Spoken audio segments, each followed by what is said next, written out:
요한복음 13장 34절을 먼저 보고 넘어갑니다. 요한복음 13장 34절 보죠.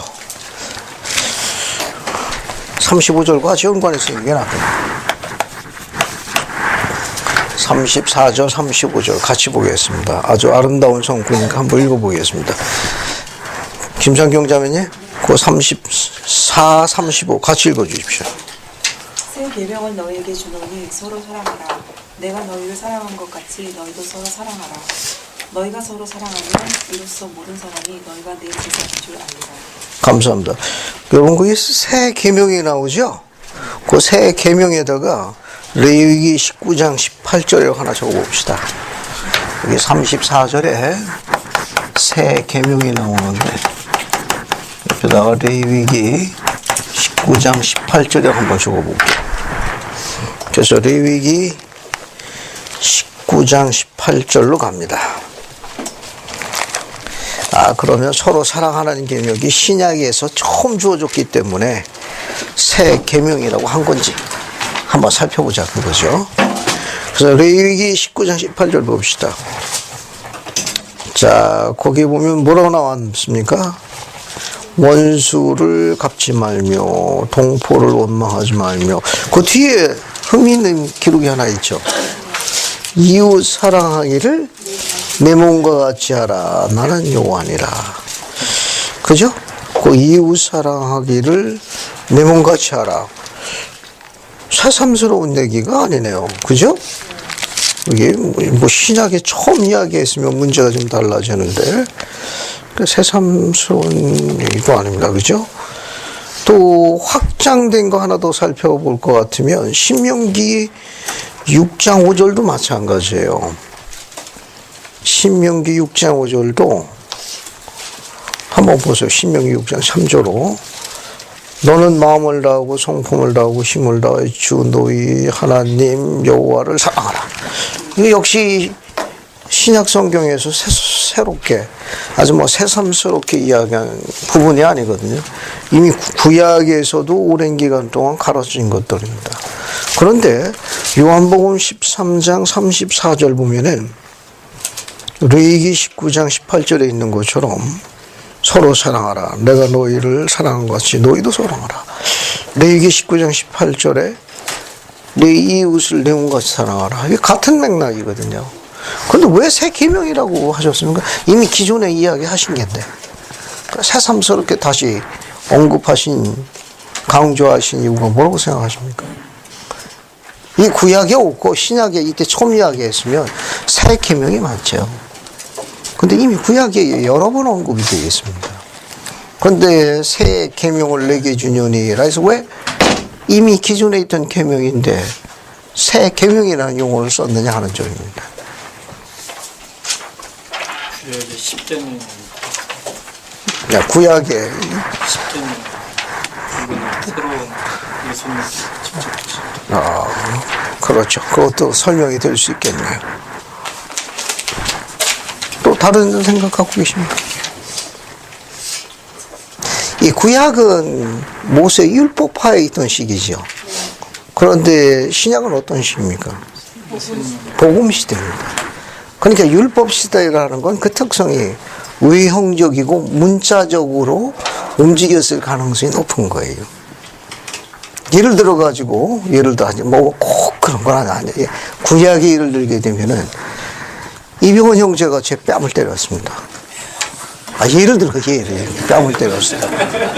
그러면 제가 이제 이병헌 형제를 사랑한다고 그러면 어때요? 신약에 가르친 복음 정신에 입각하면 즉시 왼편을 돌려대는 거예요. 그죠? 그래서 양쪽 다 맞아가지고 드롤럴한 상태로. 그런 건 아니거든. 왜냐면 사랑하라고 했으니까 여분의 것을 통하는 겁니다. 문자 그대로, 그리고 외형적으로 하는 게 아니라 정말 마음의 속으로 나서 혹시 내가 그 형제를 불편한 건 없는지 혹시 내가 모르는 사이에 그 형제에게 어떤 그런 동기부여가 됐는지, 이런 이제 복음 정신에서 입각하는 게 신약의 가르침인 거에 비해 가지고 구약의 가르침은 율법과 문자, 외형적인 겁니다. 이제 그런 경우에 제가 이제 사랑한다는 거에 대한 보상을 받기 위해서는 율법에 의해 가지고 뺨을 맞은 자에게 4배 이상으로 보상하면 돼요. 그러니까 이 경우는 제가 나한테 4배 이상 물질적으로 보상하면 됩니다. 그럼 서로 사랑하는 거예요. 훨씬 더 마음에 들죠. 다 좋아하시네. 나도 좋아하거든.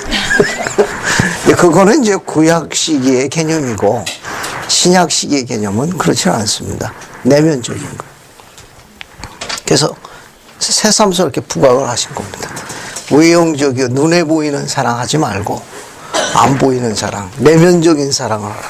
그래서 새롭게 부각시킨다는 의미가 강조되어져 새 계명으로 온전한 걸로 해석되어집니다.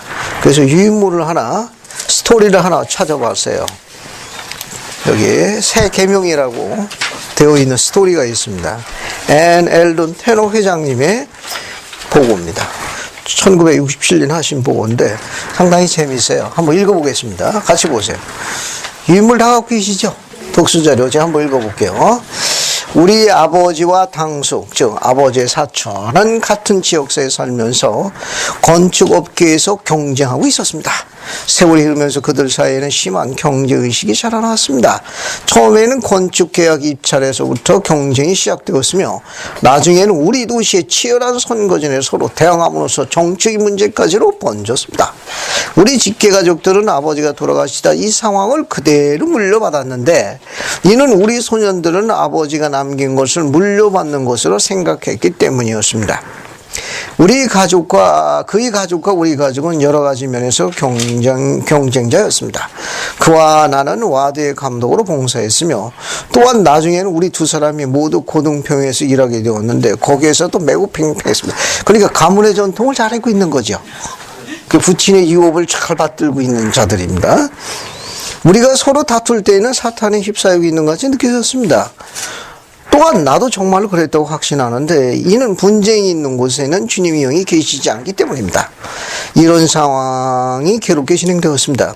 갑자기 나는 세상의 모든 걸 제쳐두고 선교부를 관리하라는 부름을 받았습니다. 이것은 깊이 생각할 만한 놀라운 경험이었으며 동시에 나는 부름에 관해 매우 불안한 느낌을 가졌습니다. 계속해서 이렇게 자문했습니다. 나는 정말로 이렇게 중요한 부름을 받아들이기에 합당한가?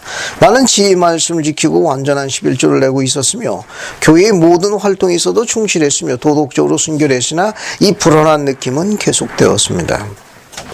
나는 즉시 우리가 없는 동안에 내 사업과 개인적인 일을 다른 사람이 운영하도록 인계할 준비를 하기 시작했습니다. 어느 날 오후 내 사무실에서 집으로 오는 동안에 어떤 일이 일어났습니다. 나는 어떤 음성을 듣지는 않았지만 이렇게 말하는 것이었습니다. 너는 당숙에게 가서 모든 걸 화해해야 한다. 너희들 사이에 이런 나쁜 감정이 남아있는 한 선교사회에 나가서 사랑의 봄을 가르치지는 못한다. 나는 그의 집으로 가서 몹시 두렵고 불안한 마음으로 초인종을 눌렀습니다. 아무 대답이 없었습니다. 몇 분 동안 기다리다가 내 차로 돌아와서 마음속으로 이렇게 말했습니다. 주님, 저는 시도를 했습니다. 이것으로 용납되고 확신합니다. 저 했어요. 시도했어요. 노력했어요. 스스로 위로를 삼은 겁니다. 그러나 그렇지는 않았습니다. 이 불안한 느낌은 아직도 계속되었습니다. 나는 열심히 기도했습니다. 다음날 내가 장례식에 참석하고 있을 때 사촌이 내가 앉은 곳에서 통로 저편에 앉았습니다. 모임이 끝난 후에 그의 집을 찾아가서 만나도 좋은지 물어보도록 성령이 나를 충동했습니다. 그는 좋다고 말했습니다. 이번엔 내가 주님께 나를 위해 방편을 마련해 주러 간구했기 때문에 평온한 마음으로 갔습니다. 내가 초인종을 누르자 그는 나를 거실로 안내하고는 내가 선교사업에 부름받은 것을 축하했습니다. 우리는 얼마 동안 평범한 이야기를 했습니다. 그런 다음 나는 모든 나쁜 감정을 버리고 사랑의 느낌을 가지고 그를 쳐다보며 이렇게 말했습니다. 나는 우리 사이와 가족을 이간시킨 나의 말과 행동에 대해 용서를 빌려고 왔네. 이때 우리는 모두 눈물을 흘렸으며 얼마 동안 아무 말도 할 수 없었습니다. 이때는 말보다 침묵이 더 힘이 있는 순간이었습니다. 얼마 후 그는 내가 먼저 너에게 가서 용서를 빌었어야 했을 텐데라고 말했습니다. 나는 중요한 것은 우리가 화해를 했다는 사실이 누가 먼저 했느냐가 아니야 라고 대답했습니다. 이 순간 우리는 매우 풍요한 영적 경험을 했는데 그것이 인하여 우리의 생활과 영혼에서 다시 분리시켰던 악한입니다. 악한, 약한이 아니고 악한 감정이 없어지게 되었으며 우리는 합당한 친척 관계를 갖게 되었습니다. 내 일생에 있어서 처음으로 참된 사랑의 깊은 부분을 경험했기 때문에 이제 나는 선교사 나가서 사랑의 참된 의미를 가르칠 수 있었으며 이 세상에서 내가 사랑하지 않고 감사하지 않는 사람은 한 명도 없다고 정직하게 말할 수 있었습니다. 그때부터 나의 생활은 아주 달라졌습니다. 왜냐하면 주님이 그의 제자들에게 하신 새 계명을 너희에게 주노니 서로 사랑하라는 말씀을 이전에는 결코 이해할 수 없었지만 이제는 아주 실감 있게 경험했기 때문입니다. 에넬돈 테너 대보고 1967년 4월 대보고 다시 말씀입니다. 그런 의미에서 새 계명이에요. 서로 사랑하라. 주님께서 그 말씀하셨다. 한번 부각을 시켰습니다. 자, 그 정도 보시고요. 이제 교리적인 걸로 넘어갈게요. 14장으로 갑니다. 14장 보세요. 14장. 자, 14장 6절이 있지요. 14장 6절 찾았습니까? 네. 그 성구를 1분 드릴 테니까 암송하시는 겁니다. 자, 요한복음 14장 6절을 암송하시는 거예요. 요한복음 14장 6절을 암송합니다.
거기 제가 좋아하는 글이 들어있어요. 내가 길이요.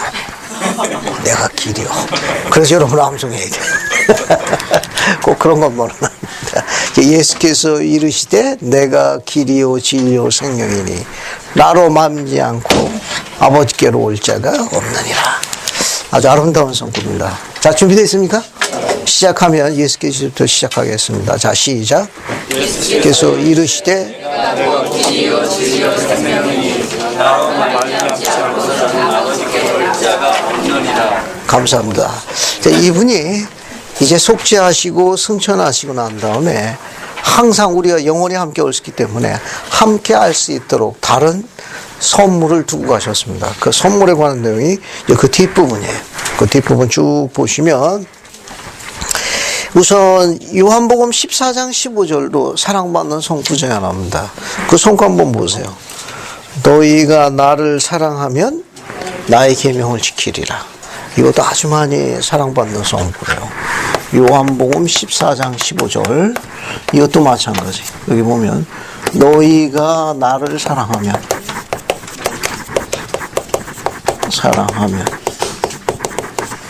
나의 계명을 지키리라.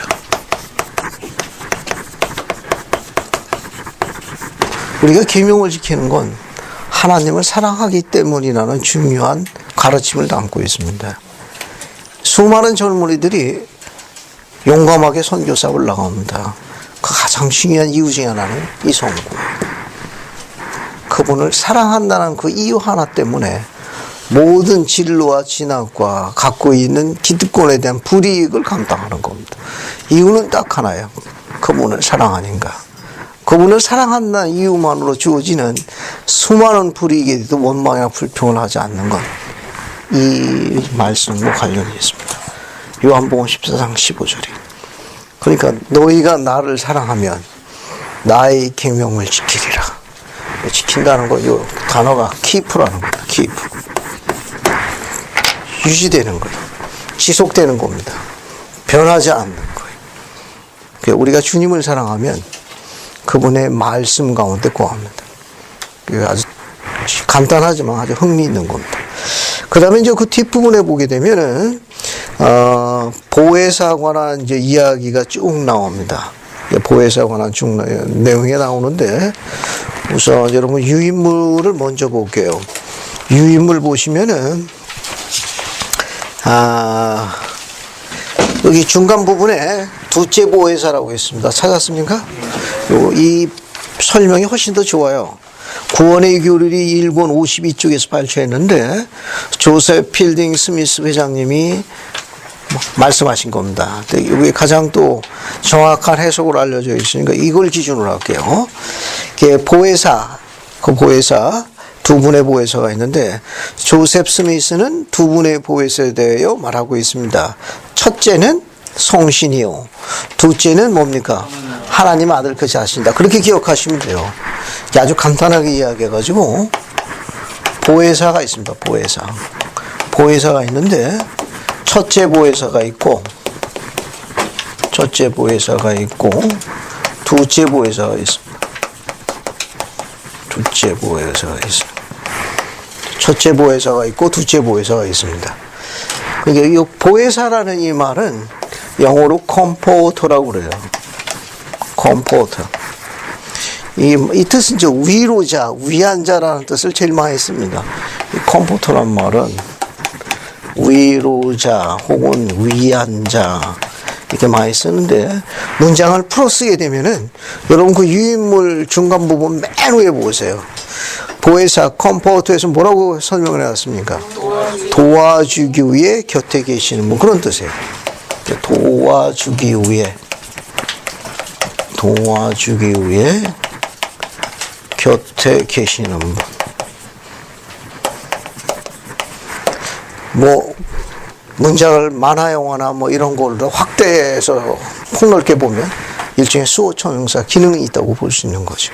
이거는요, 도와주기 위해 곁에 계시는 분입니다. 그래서 첫째는 뭘 이야기하느냐? 성신을 이야기합니다. 성신을 이야기. 그 둘째 보혜사는 하나님 아들 그 자신을 이야기해요. 그 자신을 이야기합니다.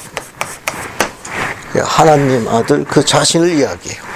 그래서 조셉 필딩스 회장님은 뭐라고 있는가 하면은 요한복음 14장 어딜 보시는가 하면 16, 17, 26절은 성신에 관해서 첫째 보혜사를 설명한 거고, 같은 장 14장 21, 22, 23절은 주님 자신과 주님의 방문을 언급. 그러니까 이거를 이제 연결하면 이제 첫째 보혜사는 여기에 해당되는 거고, 둘째 보혜사는 여기에 해당되는 거죠. 이 해석이 가장 인정받고 있는 해석입니다. 그래서 여러분 그 요한복음 14장에다가 16, 17, 26절은 성신을 언급한 거예요. 조셉 필딩 스미스 회장님이. 그 다음에 21, 22 맞나요? 21 아니네. 좀 이상하다 했다. 왜 가만히 계십니까? 그죠? 이거 잘못 적었네요. 그죠? 18절, 21절. 정정합니다. 거기 유인물에 있는 게 맞아요.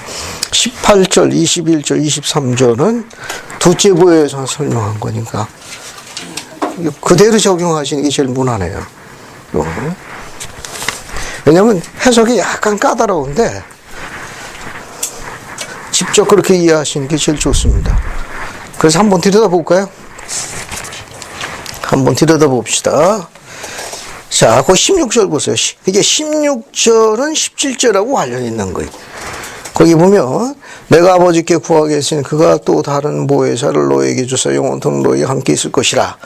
이게 선지자 조셉 스미스 인용문을 보게 되면 다른 보혜사가 있습니다. 다른 보혜사는 바로 하나님의 아들 그 자신입니다. 이렇게 해가지고 마치 16절에 다른 보혜사가 하나님 아들 그 자신처럼 묘사하는 것도 있는데 성구는 17절과 연관이 있어요. 그가 진리영이라. 그 진리영은 성신과 통역으로 쓰기이기 때문에 16, 17절은 성신을 보는 것이 조셉 필딩 스미스 회장님의 견해 훨씬 더 그쪽에 가깝습니다. 이거는 여기서 이야기하는 이 다른 보혜사는 성신으로 보는 게 무난해요. 왜냐하면 곧 17절하고 같이 연관해가지고 이게 둘째 보혜사는 진리영이라고는 하지는 않습니다. 그러니까 16, 17절은 성신의 역할로 봅니다. 이게. 그다음에 쭉 넘어가가지고 26절도 마찬가지. 26절 보면 보혜사 곧 아버지께서 내 이름으로 보내실 성령 그렇게 되어 있죠. 이게 보혜사입니다. 이게 16, 17, 26절은 첫째 보혜사인 성신에 관해서 언급하고 있는 거예요.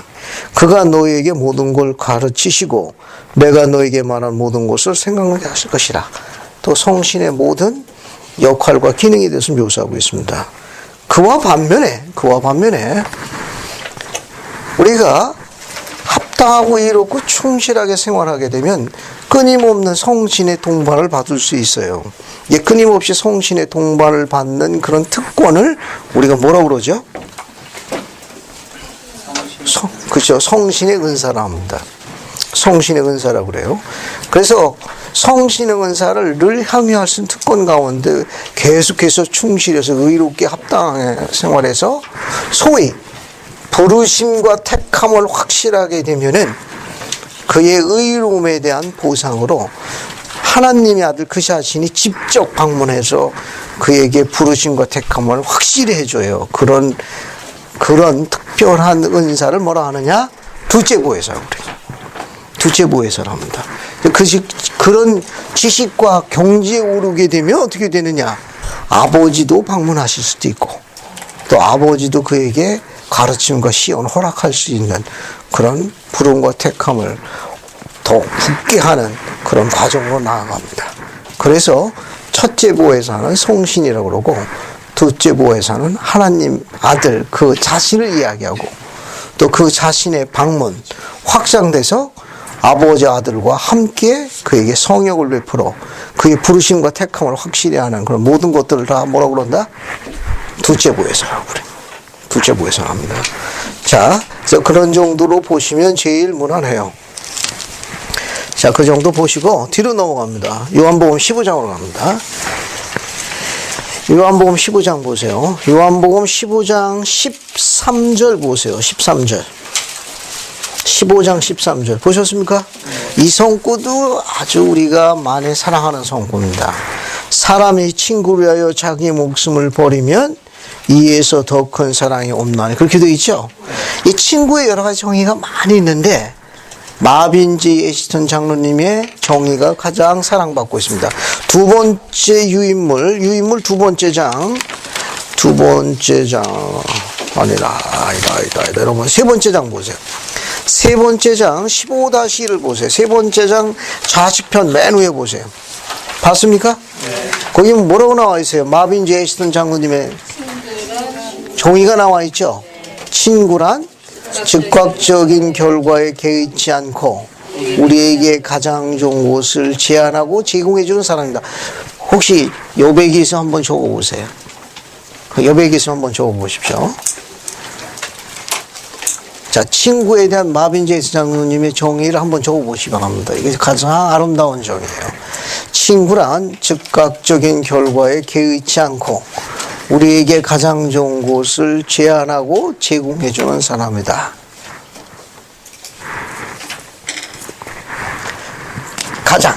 가장 아름답게 사랑받는 친구의 정의예요. 가장 이렇게 즉각 반응, 즉각적인 결과에 개의치 않고 우리에게 가장 좋은 것을 제안하고 제공해 주는 사람이다.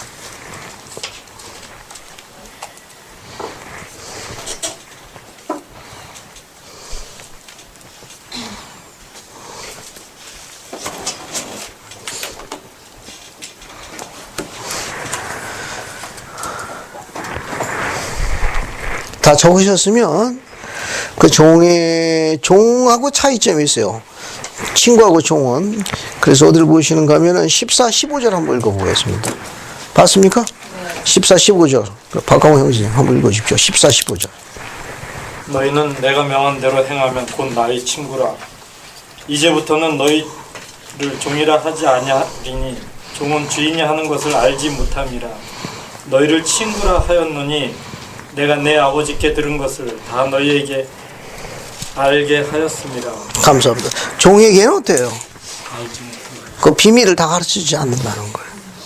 그러나 친구에게는 어떻게 속에 있는 이야기, 다른 사람한테 이야기 못하는 속에 있는 이야기를 같이 공유하고 함께 나누는 것.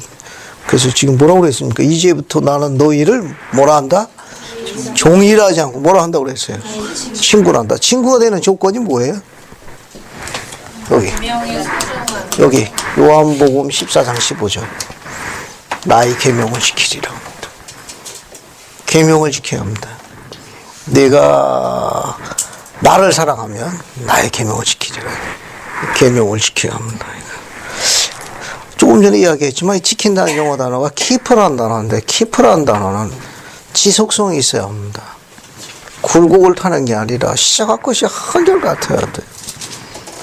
그게 충실성하고도 관련이 있어요.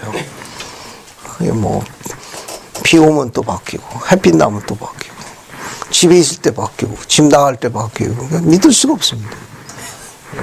늘 한결같아야 돼요. 늘 한결같아야 됩니다. 자, 아까 읽었던 새 계명이 있죠? 그거 여러분 스토리인데 여기 독서자료 맨 끝장을 보세요. 사람이 친구를 위하여 자기 목숨을 버리면 이에서 더 큰 사랑이 없나니. 요한복음 15장 13절. 자, 맨 마지막 독서자료를 한번 읽어보겠습니다. 제목은 아내의 이름을 처음 부르던 날. 들으신 분도 있지만 한 번 더 읽어보겠습니다. 한번 보세요. 또 재미있습니다. 대만의 육군사관학교 수영교사인 그는 왼쪽 눈에 이상이 생겨 각막 이식 수술을 받아야 했다. 그의 오른쪽 눈은 이미 젊은 시절에 사고로 시력을 잃은 데다가 엄청난 수술비는 물론 각막을 제공하던 사람이 없어 매우 절망적이었다. 그러던 어느 날 교통사고로 죽은 운전수의 가족들이 각막을 제공해 주겠다는 소식을 담당 회사가 알려왔다. 거기에 그의 아내가 그간 억척스럽게 모아온 돈을 내놓았다. 아내가 내민 통장을 바라며 그는 새삼 아내가 처음 시집 오던 날을 떠올렸다. 그는 19되는 해 부모님끼리 일방적인 약속에 따라 결혼했다. 부럽지요? 안 부럽습니까? 19살에 이거 읽어줬더니 독신들이 엄청 좋아하더라고요. 특히 형제들이 좋아하더라고. 19 되던 해에 부모님끼리 일반 약속에 따라 결혼했다. 결혼 당일 처음 본 아내의 얼굴은 실망스럽기 그지없었다. 아내는 기가 막힌 박색이었다. 그는 신방을 뛰쳐나와 학교 기숙사로 숨어버렸다. 몇 달 후 그는 가족들에게 다시 집으로 끌려왔다. 어머니는 그를 앉혀놓고 조용히 말했다. 얘야, 며느라기가 박색이긴 해도 마음 하나는 어질더구나. 그는 두 눈을 질끈 감고 아내와 한 방에 들었다. 두 아이가 태어났지만 그는 여전히 아내를 부끄러워했다. 아내가 부지런히 돈을 모은 덕분에 생활은 나아졌고 딸아이는 교사로 아들은 군인으로 훌륭하게 잘 자라났다. 이때 그가 덜컥 장님이 될 위기에 처해진 것이다. 수술을 받는 날까지 아내는 병원에 얼씬도 하지 않았다. 마침내 붕대를 풀고 집으로 돌아오던 날 부엌에서 음식을 준비하고 있던 아내는 고개를 숙인 채 얼굴을 들지 못했다. 침울해 있던 딸아이가 소리친 건 그때였다. 엄마, 이제 털어놔요. 아버지에게 눈 하나를 드렸다고요. 놀란 그가 억지로 아내의 얼굴을 돌렸다. 아내의 왼쪽 눈은 흐려져 있었다. 그마, 왜 이런 짓을 했어? 그는 아내를 껴안으며 울먹거렸다. 그가 아내의 이름을 부른 것은 이때가 처음이었다. 당신은 나의 소중한 제 남편인 거래요. 아내의 흐린 눈에서 눈물이 쉴 새 없이 쏟아지고 있었다. 아내는 이게 가능해요. 옛날 이야기 하나 해줄게요. 옛날 이야기. 판권을 제가 갖고서 인용할 때는 제 승인 받으십시오. 신혼 초에 이제 쉬는 날 이제 밥을 잘 먹여주니까 그래서 서방님이라고 그럼 배부르고 등 따뜻하면 어떻게 합니까? 방에서 이쪽으로 떼그르르 올랐다 저쪽 콩콘에 붙었다가 또 떼그르르 올랐다 그러고 있으니까 아내가 보기에 좀 안 좋았다. 그래도 뭐 하늘 같은 서방님인데 그래 조금 있다가 종족을 감췄어요. 종족을 감췄다. 조금 있다 보니까 당신 이야기에 나온 아주 위인전이 있다네. 혹! 그래가지고 무슨 책이 있더니 여성 월간지였습니다. 그거 재밌잖아요. 광고도 많고 사연도 많고. 그래서 접어놓은 걸 딱 폈더니 지금도 안 잊어버립니다. 거기 보니까 원숭이 뭡니까 부성과 모성을 이제 비유하기 위해 가지고 짧은 글을 이제 코멘트해 놨는데 그걸 아내가 적어놨어요. 당신이 여기 기사에 놨다는 거예요. 오, 그래? 그래서 이제 배 쭉 깔고 읽어보니까 부성하고 저 모성을 시험하기 위해 가지고 원숭이 가족 관계를 가지고 시험을 한 겁니다. 그래서 이제 그 철판을 이제 아주 뜨겁게 데펴가지고 처음에는 이제 아빠 원숭이하고 이제 새끼 원숭이를 씹어놓은 겁니다. 그 어때요? 여러분 상상해 보십시오. 어떻게 했을 것 같습니까? 그 아빠 원숭이가 자기가 뜨겁다고 새끼를 깔고 게 위에 올라가 있는 거예요. 그러니까 자기가 뜨겁다고. 그 다음에는 이제 엄마 원숭이하고 이제 새끼 원숭이를 집어넣었습니다. 엄마 원숭이는 어떻게 했을까요? 그래서 새끼 원숭이를 자기 머리 위로 이더랍니다. 그 과학자가 코멘트를 해놨습니다. 부성과 모성의 차이점이라고. 그러니까 아주 오래전의 이야기인데 제가 그날 실수를 금치 못했습니다. 근데 그냥 정신없이 새 아이를 낳고 세월 살다 보니까 가끔 그 생각이 나요. 왜냐면 이제 자녀들 아기가 이제 한밤중에 많이 깨거든요. 그 일어나기 싫거든. 근데 기가 막히게 아이 소리는 다 들립니다. 아무리 피곤해도. 양쪽이 마찬가지. 엄마 아빠가 다 들리는데 문제는 이제 누가 일어나냐가 문제지. 아주 집요한 인내력의 싸움이 되거든요.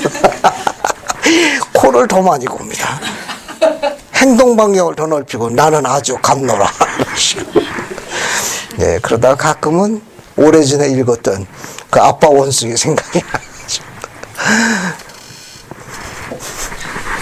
이것이 아주 숙달된 조교처럼 이제 꺼내가지고 해서 아주 잠결 아주 숙달된 조교처럼 지금 지나고 나니까 아름다운 순간들이 하나예요.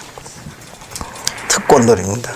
그래서 아직 결혼 안 한 우리 특히 젊은 독신 형제 여러분 결혼하면 일단 집에 가서 퇴근할 때까지 압니다. 여러분 쉽지 않은 거.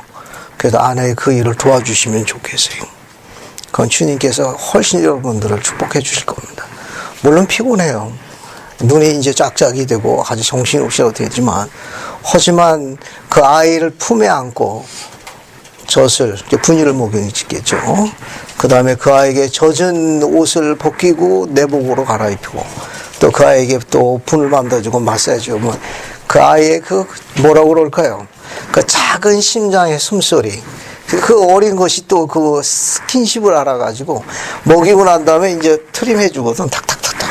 그럼 그 어린 것이 그 작은 고사리 같은 손으로 목을 끌어안습니다. 그 작은 심장의 맷박 가슴 들어오면 마치 이렇게 이야기하는 것 같아요. 아빠 고마워요. 아빠 지켜줘서 고마워요. 뭐 이렇게 이야기하는 착각이다. 그것이 온갖 필요와 수모와 설명할 수 없는 외로움을 이기게 해줍니다.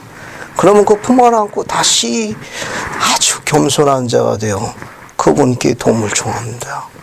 땅에서 나는 좋은 곳을 먹일 수 있도록 그런 남편과 아버지가 되도록 아빠가 될 수 있도록 도와주시면 좋겠습니다만은 한 겸손한 아버지가 됩니다. 이게 결코 나쁜 게 아니에요. 그냥 코를 골고 청코너에 쑤박혀 있는 용감한 아빠, 그게 결코 용감한 게 아닙니다.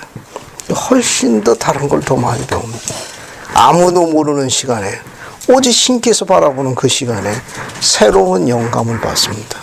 그래서 그 작은 심장의 숨소리를 들으면서 결심하게 됩니다.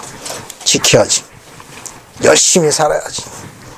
그런 영감을 받는 순간이에요. 자, 그런 선한 아내에게 여러분 잘해 주시기 바랍니다. 아니면 여러분이 아이를 낳든지, 뭐 쉽지 않을 거예요. 자, 그 다음에 뒤로 쭉 넘어갑니다. 뒤로 쭉 넘어가셔가지고 요한복음 17장 3절 봅시다. 요한복음 17장 3절. 역시 1분을 드릴 테니까 암송하시는 겁니다. 자, 요한복음 17장 3절도 암송하는 거예요. 요한복음 17장 3절. 1분 드릴 테니까 뭐 암송하세요.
자, 이제 절 보세요.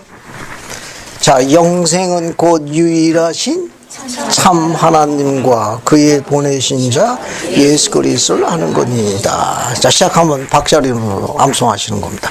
자, 시작. 영생은 곧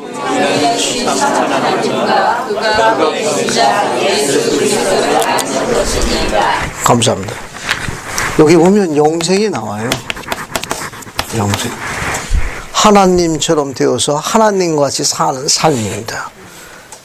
그러기 위해서는 유일하신 참 하나님과 그의 보내신 자 예수 그리스도를 알아야 됩니다.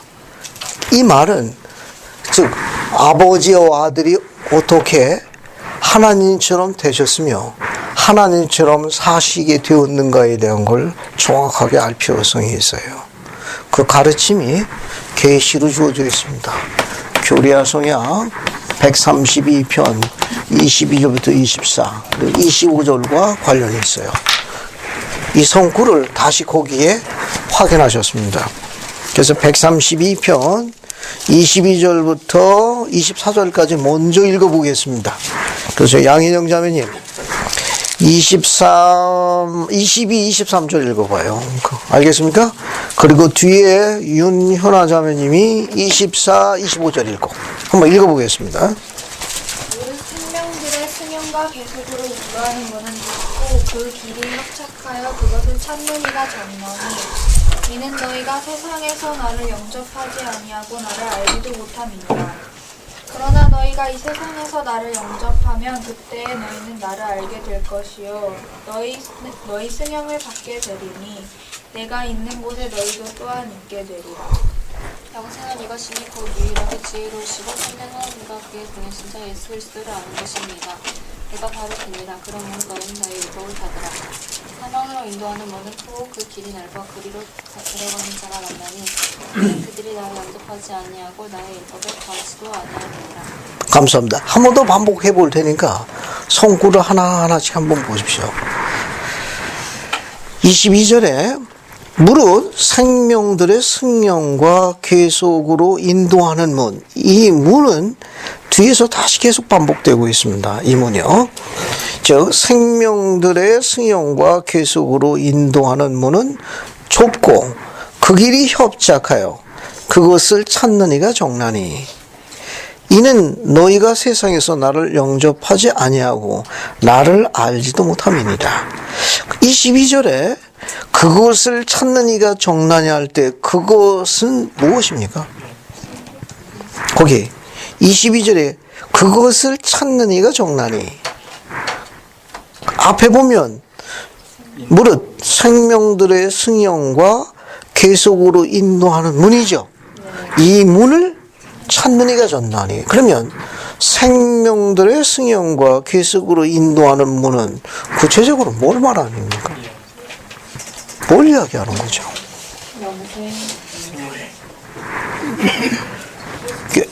즉 생명들의 승형과 계속으로 인도하는 문, 그것을 찾는 이가 정나니.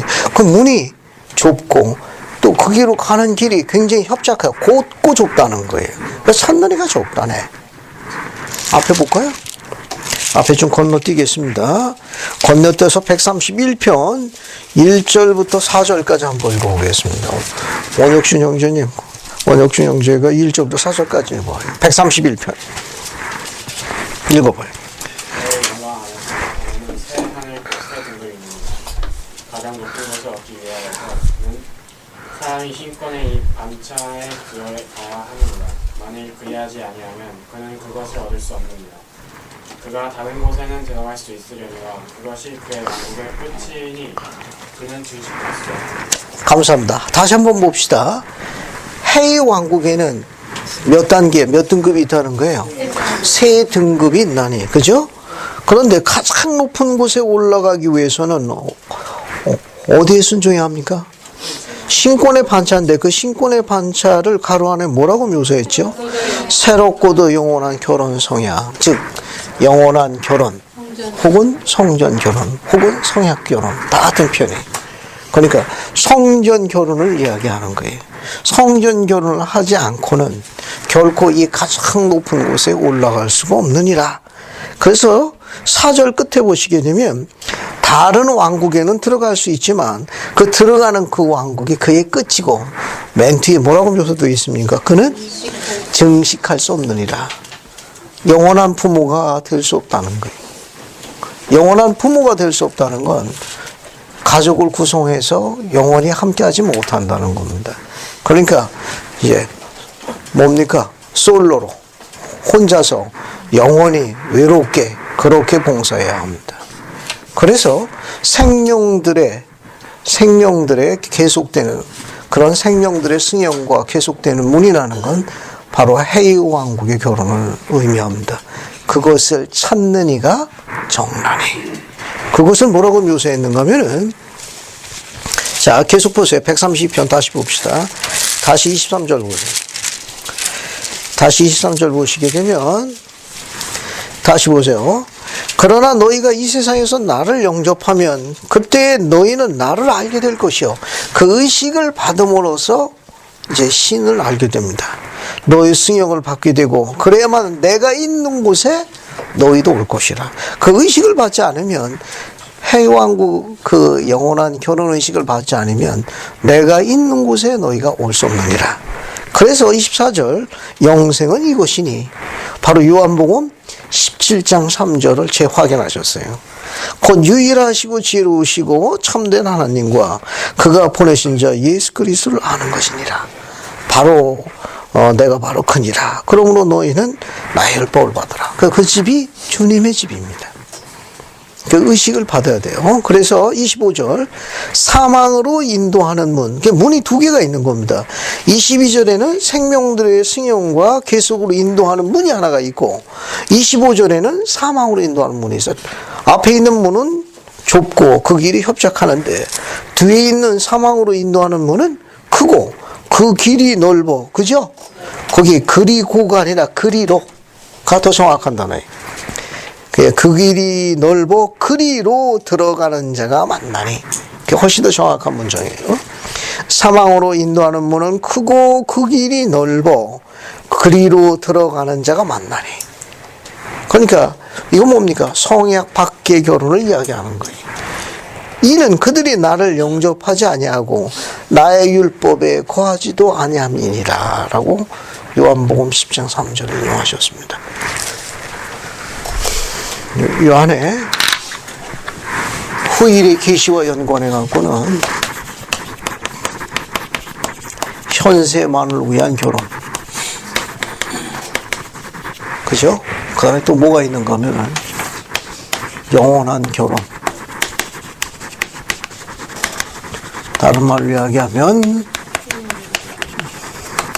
성전 결혼, 해왕국 결혼 다 좋습니다. 여기 설명한 거예요. 현세만을 위한 결혼이 132편 25절에 묘사된 거예요. 사망으로 인도하는 문.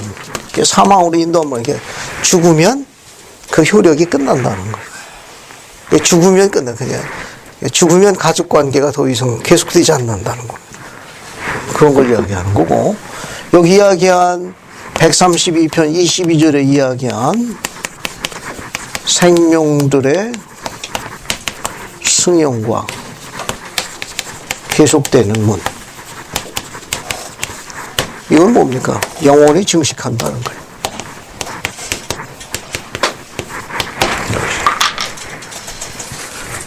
이 중요한 부분을 언급하고 있다. 설명할 수 있겠습니다.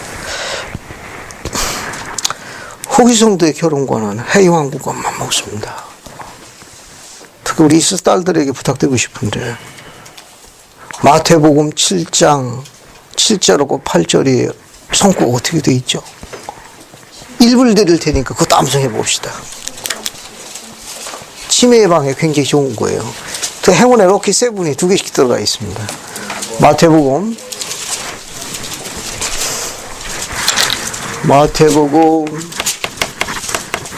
7장 7절과 8절 한번 암송해 보세요. 또 아주 많이 애용하는 성구입니다.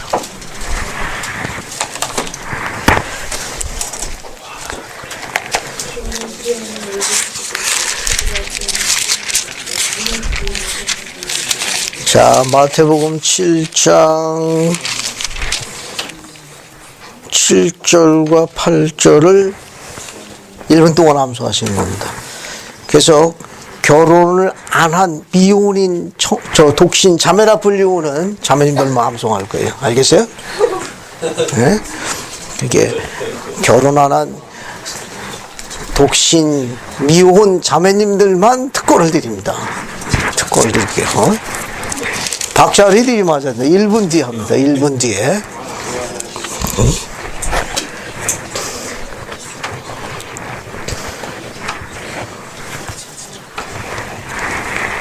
준영이가 제일 좋아하는 것 같아. 얼굴에 시색이 만면한데 뭘.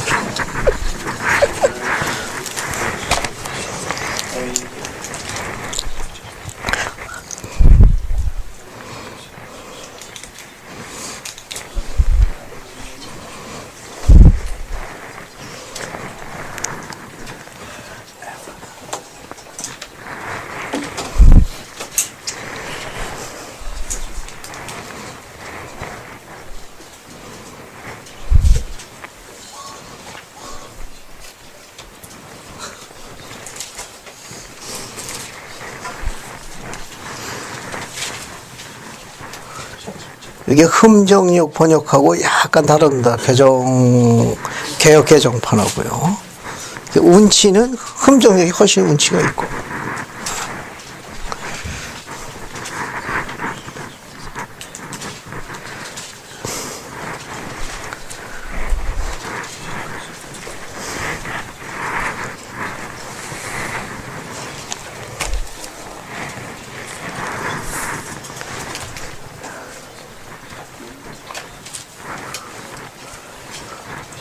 자, 15초에 합니다. 구하라 그리하면 너희에게 주실 것이요.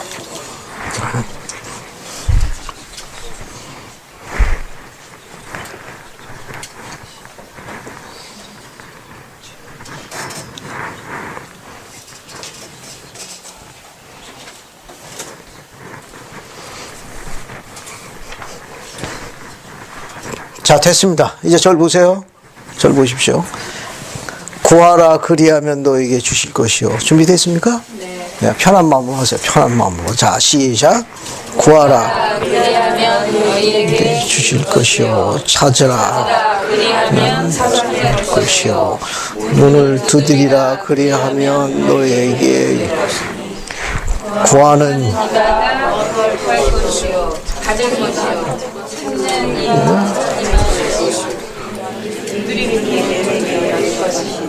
감사합니다. 잘했어요. 아주 잘했습니다. 특히 이 성구는 아주 사랑받는 성구인데 그 문장에 마태복음 7장 제 첫 줄 뭐라고 되어 있죠? 뭐라고 되어 있죠? 구하라 그리하면 너에게 주실 것이요. 축복의 첫 번째 열쇠는 구하는 겁니다. 근데 어떻게 구하라고 그랬습니까? 거기 8절 첫 줄에 뭐라고 되어 있어요? 그죠? 구하는 이마다 받을 것이요. 그런데 앞에 그 부사가 있다고 보는 겁니다. 어떤 부사? 부지런히. 부지런히 구하는 이마다 받을 것이요. 주실 거라고 의심하지 않고 구해야 합니다. 그러면 받게 되어 있습니다. 어머니가 돌아가셨지만 어린 시절 추억이 하나 있습니다. 되도 않는 걸 사달라고 했다가 여러 번 혼났습니다. 그러다가 장독대에서 슬피 울고 있었어요. 어머니가 보셨던 것 같습니다. 어머니가 다가오시면서 머리를 써서 이렇게 하셨어요. 그게 그렇게 갖고 싶냐?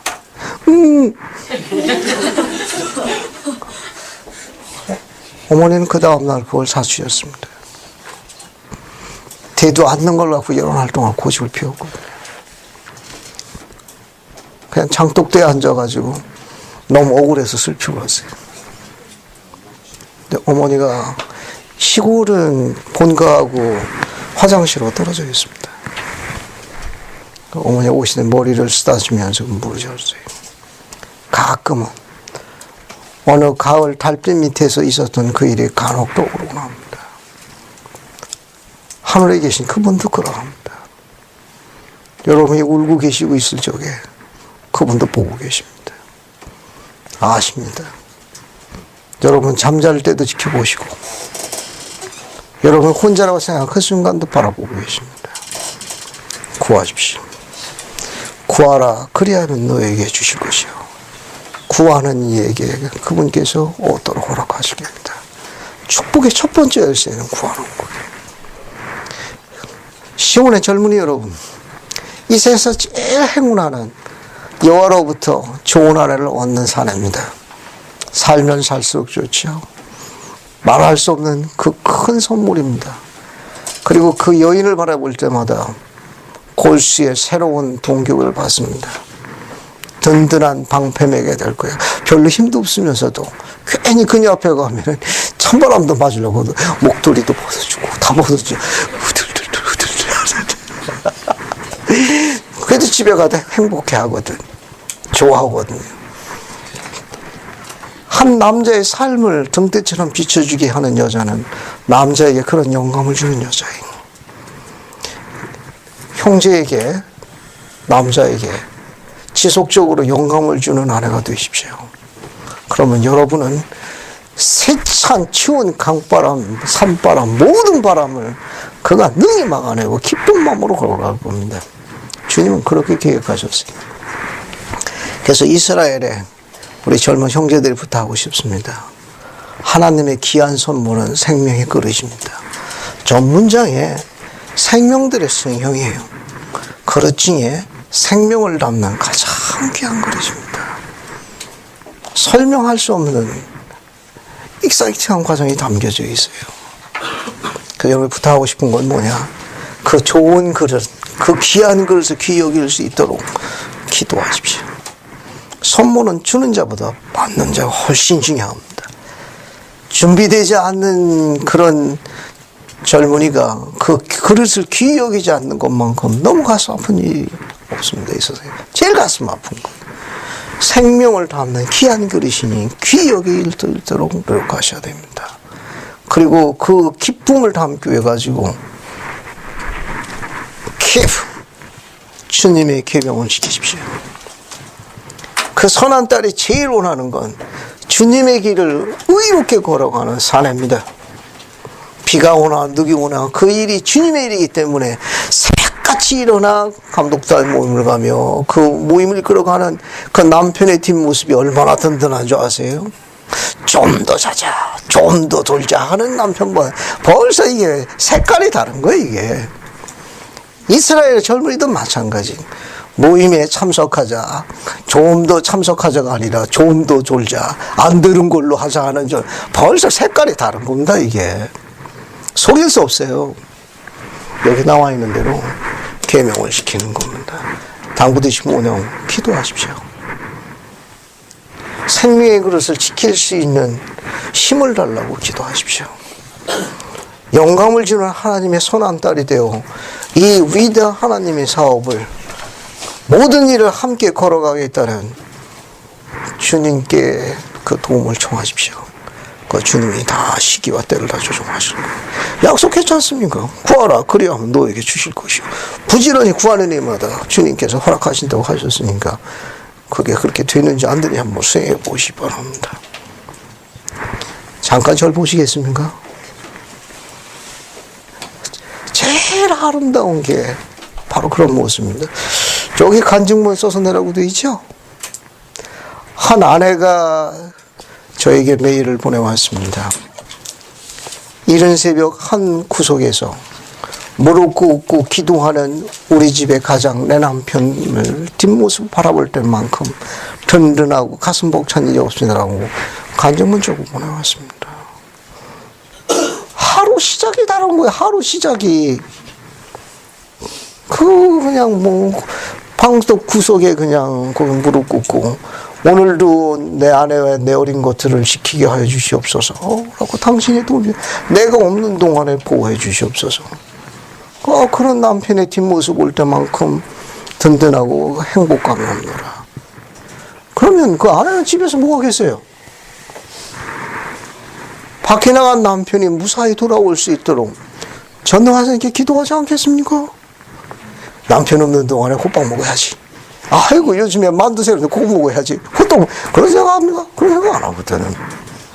그 밖에 나간 내 남자가 무사히 돌아올 수 있도록 이스라엘 하나님께 구하지 않겠어요? 우린 그런 과정이 필요합니다. 우린 그런 과정이 필요해요. 그래서 기도해달라는 겁니다. 그래서 이 계명들은 다 전부 일관되는 계명들이에요.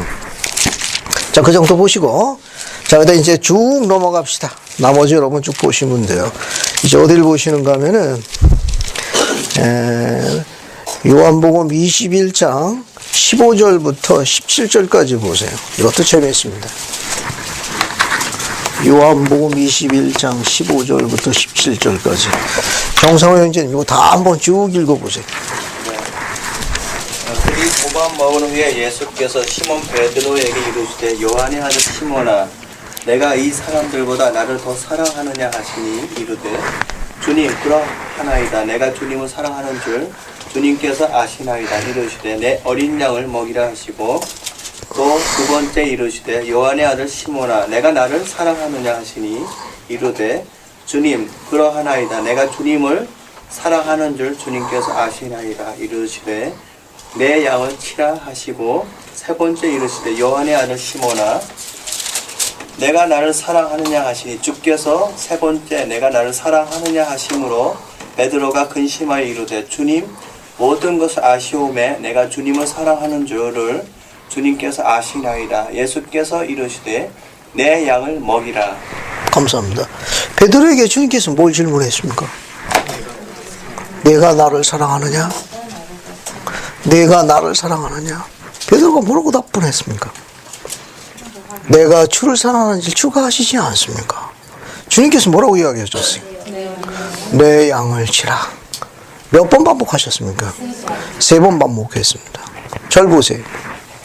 혹시 여러분 그런 생각 가끔 안 듭니까? 하나님 저 사랑하세요? 혹시 그런 생각 안 해보십니까? 그래도 나름대로 열심히 살아왔거든. 그 나름대로 참 있는 정성 없는 정성 해서 주님께 바친 것 같은데 가끔은 그 외로움의 한 골짜기에서 그냥 주님 저 사랑하시나요?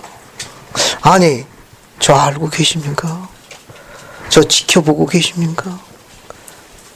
혹시 여러분 그런 생각 해보시지 않으셨습니까?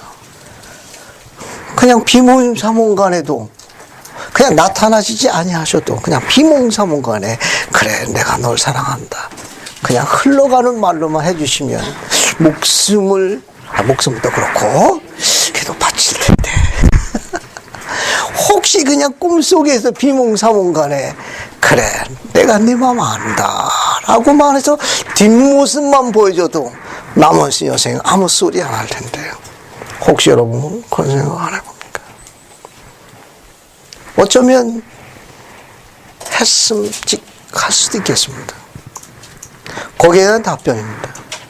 우리도 주님께 그렇게 질문할 수 있어요. 주님 정말 저를 사랑하시나요? 제가 있는 이 상황과 이 걸어온 이 삶의 모든 것들을 다 알고 계시나요? 그냥 뒷모습만이라도 아니 말씀 안 하시더라도 그냥 웃는 모습에도 그냥 비몽사몽간에 그냥 잠시만이라도 보여주시면 그냥 아무 쓰레 안 하고 남은 여생 견딜 수 있을 것 같은데 혹시 그런 생각 안 해보십니까? 그 질문에 대한 답변입니다. 주님은 우리 마음을 알고 계십니다. 베드로를 통해 가지고 그 가르침을 남기셨어요. 주님 저를 사랑하고 계십니까? 저 지켜보고 계신가요? 정말 살아계셔서 저의 구주가 맞습니까? 앞으로도 저 보증해 주시는 건가요? 라고 생각할 적에 대한 답변이에요. 주님은 그 답변을 두 가지로 하셨습니다. 그 하나가 요한복음 14장 15절이에요. 너희가 나를 사랑하면 뭐라고 그랬어요? 계명을 지키라. 계명을 지키라 합니다. 두 번째 답변이 뭐냐면 이게 첫 번째 답변. 두 번째 답변은 요한복음 21장 16절이에요.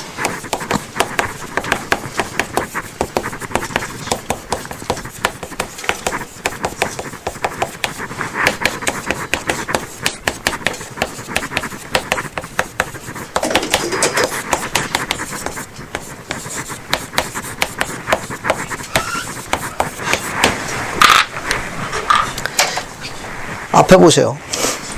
이 주제는 뭐냐면 사랑이에요. 사랑은 하나의 코스입니다. 과정이에요. 과정이기 때문에 시간이 필요합니다. 시간이 걸려요. 우리가 주님께 질문합니다. 주님 저를 사랑하십니까? 그럼 사랑하지 라고 말씀하시지 않고 이렇게 이야기한다는 겁니다. 계명을 지키라. 그리고 나서 뭘 이야기하셨어요? 내 양을 먹이랍니다.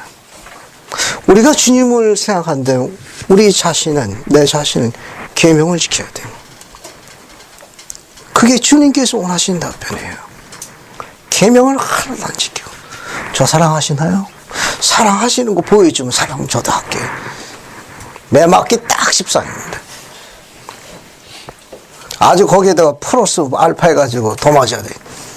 3일 밤도 맞고 며칠 더 맞아야 돼. 표현이 실수 좀 이해하시기 바랍니다. 이 사랑이라는 건 시간이 걸리는 거예요. 일종의 하나의 코스입니다. 그 코스 중에 하나가 뭐냐? 계명을 지켜야 돼요. 계명을 지키기 위해서는 시간이 필요합니다. 또 하나는 뭐냐? 피드라는 단어는 먹이를 주다 그런 말이에요. 피드 my sheep 할 적에 피드라는 단어는 먹는 걸 주는 거예요. 보호하는 겁니다. 사랑하는 사람들에게 축복을 전해주거나 남기는 사람은 생활해야 돼요. 그럼 맨날 그 어린 강아지처럼 맨날 징징거리고 먹어달랄 거예요. 맨날 거기서 딴소리 할 겁니다. 결코 벗어나지 못할 거예요. 이 계명은 아주 흥미있는 계명입니다. 우리가 주님께 이렇게 질문할 거예요. 주님 저 사랑하십니까? 그럼 주님은 뭘 요구하세요? 너 사랑한다 라는 말씀보다도 더 실질적으로 요구하신 거예요. 뭡니까? keep 계명을 지키라는 거예요. 그 다음에 뭡니까? feed my sheep, feed 먹이는 과정이 필요합니다. 절 주목하세요. 저도 주님께 물어봅니다. 주님 저 사랑하십니까? 아시다시피 제가 국제 표준이 안 되지 않습니까? 저 서로 말해 받은 거 아시죠? 제가 교회 개종해가지고 그래도 눈이 있어서 쫓아다니다가 채여가지고 가슴 안에 수많은 나라를 알고 계시지요. 주님 뭐라고 답변하십니까? 똑같은 답변. 주님 저 사랑하십니까? 저 주님이 원하시는 대로 아이들 초등학교 때부터 새벽반 세미나에 그냥 반은 간제 반은 어거지로 지금은 모든 게 진학과 진로에 취업에 제한받으니까 아이들이 딱 네 자만 이야기합니다. 평일 모임할 적에 가족 아빠 때문이야. 듣고 계십니까? 여기 이병헌 형제가 있어요. 이병헌 형제도 철원도 고등학교 시절에 잡혀가지고 제가 감독할 적에 고3 때 집행서기로 봉사했습니다. 복 받는다고 그래가지고 그냥 고3짜리가 집행서기로 감독 때 집행서기로 봉사했어요. 그거 보십니까? 선교사 갔다 오면 복 받는다. 선교사 또 내주고. 지금 그 시절 그런 시절이었습니다. 이야기를 잠깐 돌려보겠습니다. 주님께 다시 물어보죠. 저 사랑하십니까? 제가 걸어온 그 길을 혹시 잊어버리신 건 아니시죠? 그럼 주님이 뭐라고 이야기하십니까? 안 잊어버렸다? 너 사랑하고 있다고 이야기하시지 않는다는 거예요. 뭡니까? 계명을 지키라요. 그 다음에 내 양을 먹이라 합니다.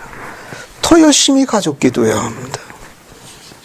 더 열심히 가족 경중을 깨야 합니다.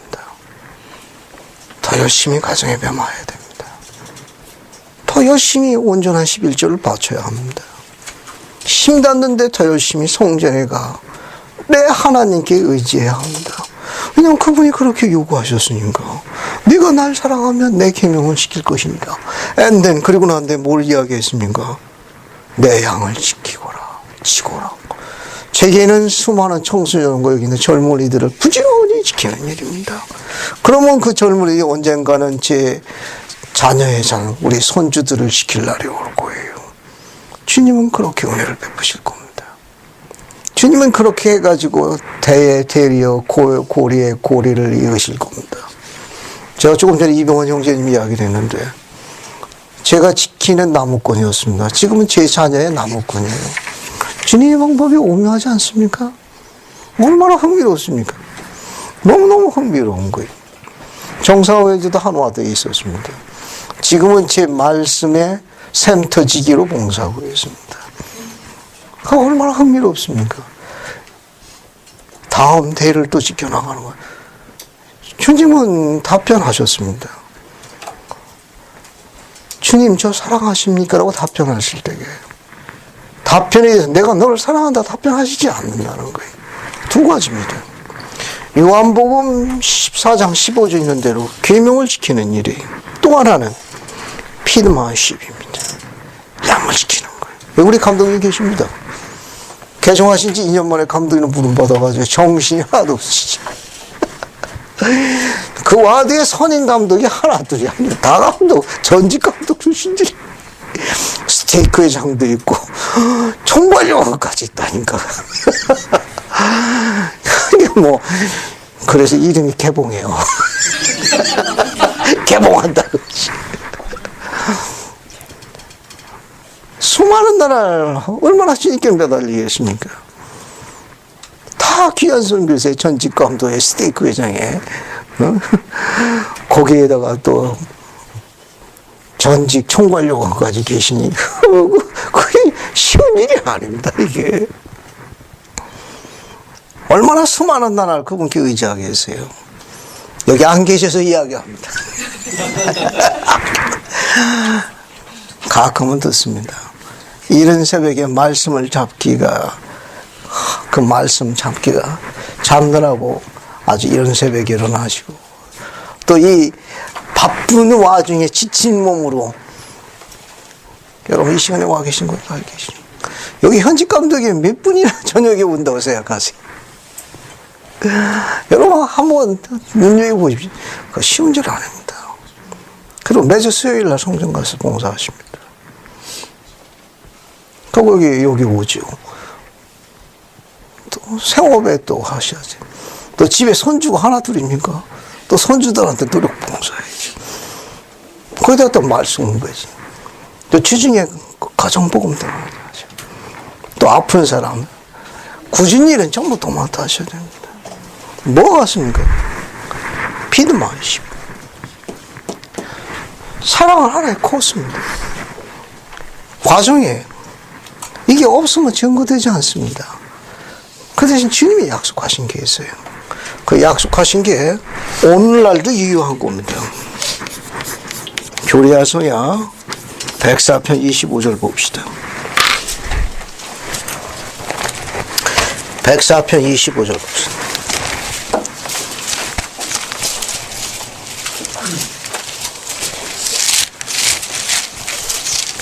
보셨습니까? 104편 25절 보세요. 이건 함께 다 같이 읽어보겠습니다. 그가 충실한 것만큼부터 주리라까지. 준비되셨죠? 시작하면 다 같이 한번 크게 읽어봅시다. 자, 시작.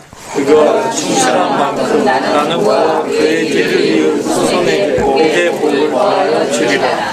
감사합니다. 얼마나 아름다운 위대한 약속입니까? 주님께 주시는 사랑에 대한 답변입니다. 우리가 계명을 지키고 우리에게 허락된 양들을 먹이고 지키면 주님께서 내가 그렇게 내 계명을 지키는 것만큼 내 양을 먹이는 것만큼 나는 너와 너의 뒤를 후손에게까지 복의 복을 더하겠다라고 약속하셨어요. 우리는 이 이유 때문에 이 길을 걸어가는 겁니다. 그래서 배신하지 않는 거예요. 그래서 내 아들에게 요구하고 또 내 아들의 아들에게 요구하는 겁니다. 왜? 그분이 살아계시고 실제로 이것을 성취하시니까. 세상 방법이 아닌 그분의 기적적인 손길로 축복하시기 때문에 그렇습니다. 앞으로 여러분 그 일의 증인이 되기 위한 택함을 받기 위해서 이 과정이 필요한 거예요. 오늘날의 유인물 맨 마지막 장 봅시다. 맨 마지막 장 거기 21-1을 보세요. 거기 유인물을 인용문이 있습니다. 1981년 마빈지 에스슨 장로님이 하신 말씀이 있습니다. 봤습니까? 진정한 사랑은 찾았어요? 네. 이병헌 형제 그거 한번 읽어봅시다. 진정한 사랑은. 진정한 사랑은 하나의 과정입니다. 또한 사랑은 시간을 요구합니다. 진실된 사랑은 시간이 걸립니다. 사랑이 지속되기 위해서는 행동이 필요합니다. 즉 사랑은 하나의 과정입니다. 너희가 나를 사랑하면 나의 계명을 지키라. 와 너희가 나를 사랑하면 내 양을 치라. 하나님의 선언은 우리의 사랑을 먹이는 것과 지키는 것의 과정을 통해서 가장 잘 표현할 수 있다는 것을 말해주고 있습니다. 하나님을 사랑하는데도 시간이 요구됩니다. 가족을 사랑하는데도 시간이 필요합니다. 이웃을 사랑하는데도 심지어 반려자를 사랑하는데도 우리의 기간이 사랑에도 시간이 요구됩니다. 무엇보다도 자신을 사랑하는 데에도 시간이 필요합니다. 감사합니다. 맨 첫 문장 보세요. 맨 첫 문장. 진정한 사랑은 하나의 과정입니다. 그 안에 미움, 아픔, 갈등이 이게 막 섞여서 반복이 되는 거예요. 그래서 사랑은 뭘 요구하는 겁니까? 시간을 요구합니다. 진실한 사랑은 뭐가 걸립니까? 시간이 걸립니다. It takes time. And it needs time입니다. 시간이 필요합니다. 쭉 건너뛰고 맨 마지막 문단 보세요. 하나님을 사랑하는데도 시간이 요구됩니다. 가족을 사랑하는데도 뭐가 필요해요? 제일 많이 시험하죠. 그래서 뭡니까? 원수를 사랑하라. 멀리 있는 것도 아니에요. 뒤에 보세요. 이웃을 사랑하는데도 심지어 반려자를 사랑하는데도 구애의 기간의 사랑에도 시간이 요구됩니다. 맨 마지막 문장에 뭐라고 되어 있어요? 무엇보다도 뭐라고 되어 있습니까? 자신을 사랑하는데도 시간이 필요합니다. 잘 보세요. 여러분 자신을 사랑하십시오. 가장인 내가 내 자신을 사랑하지 않으면 아내는 갈 곳이 없습니다. 내 사랑하는 큰딸, 늦둥이 딸도 갈 데가 없어요. 앞으로 공부해야 하는 내 아들들도, 커나가야 하는 아들도 제한과 성장에 막힙니다. 그건 비겁한 거예요.